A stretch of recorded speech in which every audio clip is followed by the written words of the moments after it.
నమస్తే, welcome to I news. Babri మసీదు పునర్నిర్మాణంపై ఉత్తరప్రదేశ్ ముఖ్యమంత్రి యోగి ఆదిత్యనాథ్ అత్యంత కఠినమైన హెచ్చరికలు జారీ చేశారు.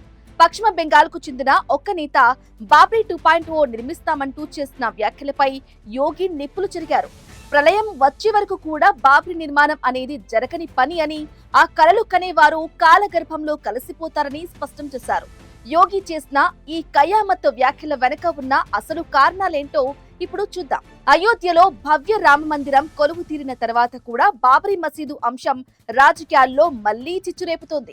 పశ్చిమ బెంగాల్ కు చెందిన తృణమూల్ కాంగ్రెస్ సస్పెండెడ్ ఎమ్మెల్యే హుమయూన్ కబీర్ ముర్షిదాబాద్ లో బాబ్రీ మసీదును మళ్లీ నిర్మిస్తామంటూ చేసిన వ్యాఖ్యలు ఇప్పుడు దేశవ్యాప్తంగా దుమారాన్ని రేపుతున్నాయి. దీనిపై యూపీ సీఎం యోగి ఆదిత్యనాథ్ బరాబంకీలో జరిగిన ఒక బహిరంగ సభలో ప్రత్యర్థులకు వెన్నులో వణుకు పుట్టించేలా కౌంటర్ ఇచ్చారు. కయామత్ వచ్చే వరకు కూడా బాబ్రీ మసీదు పునర్నిర్మాణం అనేది జరగదు. ఎవరైతే అటువంటి కలలు కంటున్నారో వారు ఆ కలలతోనే సమాధి అవుతారు తప్ప ఆ రోజు ఎప్పటికీ రాదు అని యోగి అత్యంత కఠినంగా తేల్చి చెప్పారు. యోగి తన ప్రసంగంలో ప్రధాని మోదీ నాయకత్వాన్ని, సనాతన ధర్మం గొప్పతనాన్ని కొనియాడారు. గత ఏడాది నవంబర్ 25న అయోధ్యలో ప్రధాని మోదీ కేసరి ధ్వజాన్ని ఆవిష్కరించడం భారత గర్వకారణమని, ఆ ధ్వజం ఎల్లప్పుడూ సనాతన గౌరవానికి చిహ్నంగా నిలుస్తుందని పేర్కొన్నారు. మేం రామ్లల్లా వస్తాం, మందిరం అక్కడే నిర్మిస్తాం అని చెప్పాం, చేసి చూపించాం.